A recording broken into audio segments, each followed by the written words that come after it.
Coming up on Seniortac, AR-15. Is it mil-spec or not?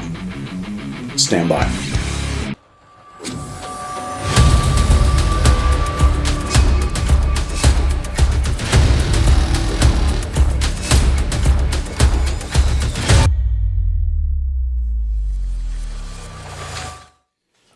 So to answer that question, is your AR-15 mil-spec or not? Quick, simple, hard, honest to God's truth is no, your AR-15 is not mil-spec. A lot of people out there are probably, their heads are exploding. They're just throwing shit around the room, kicking the dog, everything else. By God, my AR-15 is mil-spec. Well, I hate to tell you this, no, it's not mil-spec. The reason why it's not mil-spec is a, how do I put it in simple terms that everybody can understand? It is a battery of tests, inspections, tests again on items that the Department of Defense want to use for our military. For a weapon such as the M4, which that's a copy of an M4, it's not an actual M4. Let's talk about what actually is mil-spec. What is mil-spec? If my AR-15 is not mil-spec, then what the hell is mil-spec? I'm going to try to simplify this as much as I can. As you can imagine, there are requirements for every component inside the rifle. There are specifications that are required in those requirements for, and I'm going to use a spring, for example. This is the buffer retainer spring that's in the back of the lower receiver. So let's go way back to, okay, I designed an M4. I didn't design one, somebody else did. So all the components inside the rifle, and I get to the spring. Well, I'm going to, because I'm not a spring maker, I'm not a spring manufacturer, I'm going to call different vendors that make springs. And I'm going to tell them, hey, I need a spring, we're going to call it a buffer retainer spring. It needs to have specific dimensions. I give them those dimensions, height, width, diameter of the wire, the twist rate, and then once they have those dimensions, it has to be able to meet tensile strength. It has to be, I'm thinking it's probably chrome silicone. I'm not sure what the springs are actually made of. I should know, but I'm not that worried about it. But anyway, that vendor, quote unquote, the maker for the springs, has to meet those specifications according to me, the rifle maker. So I'm making my rifle. I call Sam the spring guy, give him all this information that I need for this specific spring, and he'll say, well, I don't have that. I can make one. Let me see what I can do. Okay, well, you make a spring, make sure it meets my requirements, and then send it to me, and I'm going to run it through a battery of tests. I need to know what it's made out of, what material it's made out of, what are the qualifications of the material, specifications on the size, tensile strength, and everything else. And then once I do that, once I have the spring in hand that Sam the spring maker made me, and it meets my TDPs according to the rifle, you'll hear TDP quite a bit, then that spring and my TDP go to the government, and then it's going to go through a series of tests through the government itself. It's going to go through, as I was talking about, ASTM certification testing and everything else to have the ISO rating and everything. So they're going to go back and they're going to check the design, my design, as the maker. They're going to go back and they're going to check the manufacturer of the springs, you know, what they did. So all that's checked out. Then they run the spring through a series of tests and a battery of tests. And if it fails any of those battery of tests, then they send this all the way back to me. And then I have to call Sammy the spring guy and say, hey, that spring, I need these changes and revisions done to it. So once you get those revisions back to me, get me those revisions.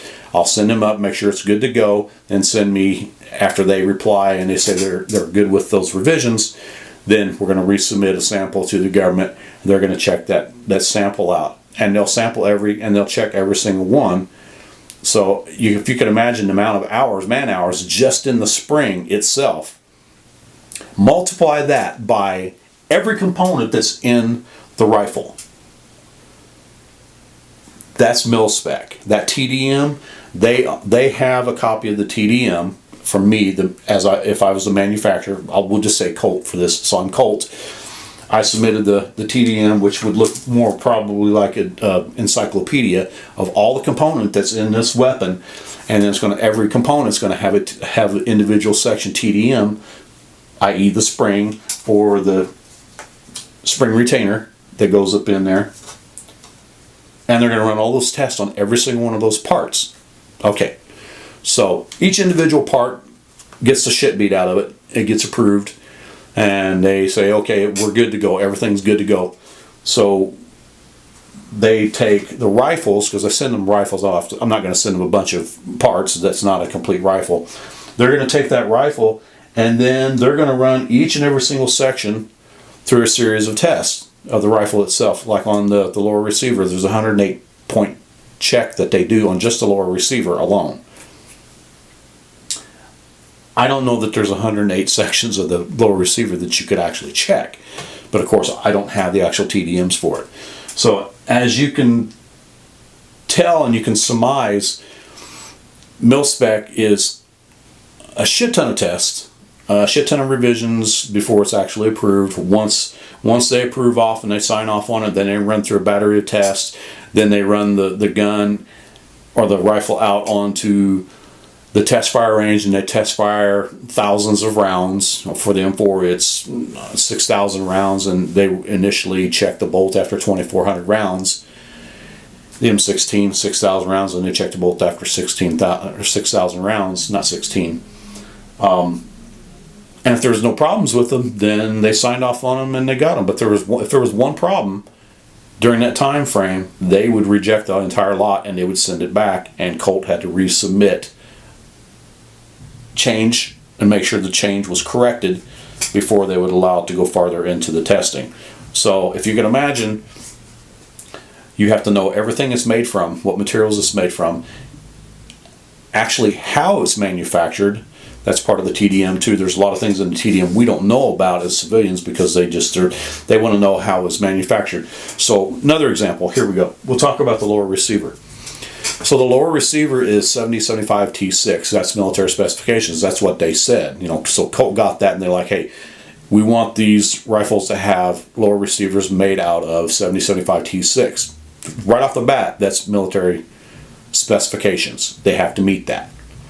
Well, along with that, part of the military specifications in the TDM is the metallurgy of the material of the aluminum. They will check that. It has to match what they specified and you as the manufacturer said it's made from. They'll check that. If there's anything that's not correct about it, they send it back. They reject it, and you have to resubmit again.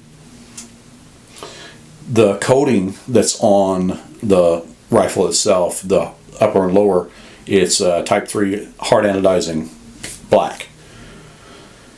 I can't even imagine the amount of testing they did on that, the abrasion test and everything, heat, cold, what all it had to go through. But even just the coating alone had to go through. And it's all part of that TDM, that big thick packet, or the big thick encyclopedia of the TDM, just specifically on the rifle itself. So as you can see, all the testing that was involved, all the checks, rechecks, evaluations, submittals and everything else, just for that rifle. That's the military spec rifle. So imagine, if you will, starting on paper, going through all that to this gets submitted, this goes through all those battery of tests, and then once they decide and they sign off on it, they stamp of approval, well, this is military spec rifle, then it goes into a military spec box. Believe it or not, COLT actually had to have military specified boxes for these things to go in. The manuals that went with them, everything that was inside the box. If you're an armorer, or if you're one of the guys that got one of the brand new M4s, M4A1s, M16A3s, M16A4s, when it was shipped to your armory, when they took them out of the box, that's as good as you can get. It doesn't get any better than that. But end users, the guys and the gals that have the rifles in hand, chances are you don't have a rifle that just was taken out of the box. Chances are it's had 10 to 15,000 rounds put through it before it's even touched your hands. So, all that being said, is your AR-15 mil-spec? No, your AR-15 is not mil-spec because it has not gone through the government gamut of tests. It has not gone through the approvals and the design changes and everything else that the mil-spec rifles have. If you want a mil-spec rifle, you want to put your hands on a mil-spec rifle, you have to join the military. That's the only way you're going to get your hands on a mil-spec rifle, unless some of it has made it out into the civilian world. And I know of a couple people that actually have a couple of them, and they're ridiculously expensive. They're $15,000, $20,000, $25,000 for military specific or military spec weapons. But you as the end user, if you want a weapon that's close to mil-spec and don't want to spend $30,000 for a rifle, COLT makes a 6920. That's as close to a mil-spec COLT that you can get, even though it's not mil-spec because the trigger group it's in, it's not select fire. Or the FN Collector Series rifle, the M16 and the M4. Both of those go, both the COLT and the FNs, they go anywhere from the cheapest I've seen is $1,100 up to $1,900 just the other day when I was checking online when I was doing the research for all this. So, I hate to break it to you, your AR-15 is not mil-spec. So, with the information I just gave you, that was a quick, very simple breakdown of what mil-spec actually is. We all know your AR-15 is not mil-spec. So get past it, move on. What does that mean for you as the end user? Your AR-15, similar to this XM15 that I have right here, what is that? That's a culmination of experience and tests and retests and qualifications that the military used to come up with the rifles that they have that's been used and is currently being used in theater right now. They did all the homework for it, and the benefit for you is the fact that you're getting an AR-15 such as this that is very similar to what is actually being used. Now, it's not select fire. This one's not a select fire. This is semi-auto. It's empty, as you can tell. There's nothing in it. There are so many manufacturers out there that make AR-15s that, number one, you need to be careful who you're buying your stuff from. If you're buying a existing built rifle, spend a decent amount of money on it. You don't want to spend, I don't want to say that, some of the cheaper rifles aren't as good as some of the more expensive rifles, but there's a ridiculous point that people pass when they start purchasing AR-15s. If you're spending, and I'm going to come under a lot of fire for this one, if you're spending more for a AR-15 than roughly $1,000, you're getting screwed. Honestly, you're getting screwed from the fact that the AR-15 is the money that you're spending isn't really worth that money that you're spending. You're losing money in the long run. Yeah, I have an AR-15 and I spent this amount for it because it was made by such and such manufacturer and they make the best guns out on the face of the planet. Okay, well, that good on you.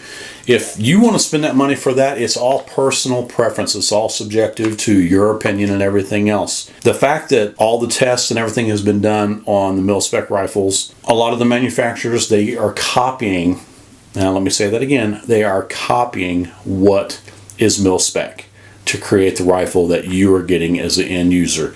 They are using similar prints to manufacture the upper-lower receivers, the buffer tubes, all the components what's inside the weapon and everything else to come up with a clone or a very similar weapon to what the military has. What does that mean for you as an end user?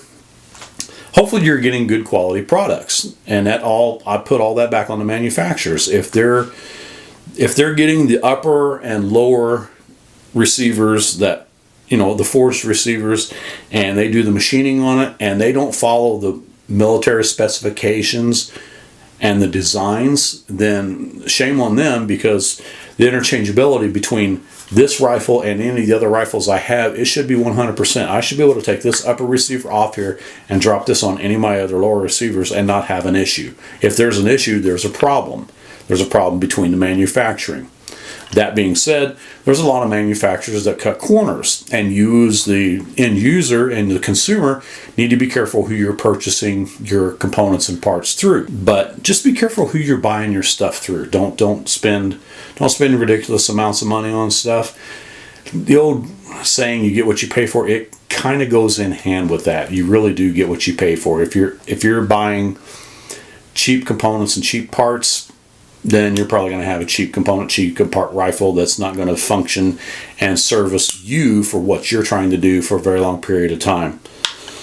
Are there some manufacturers out there that make good stuff that aren't really expensive? Yeah, there really are, and I've got quite a few. I've built quite a few weapons on some different manufacturers' parts and have not had any problems with them. Are they mil-spec? No, they're not.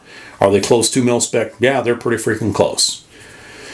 So your AR-15 is not mil-spec.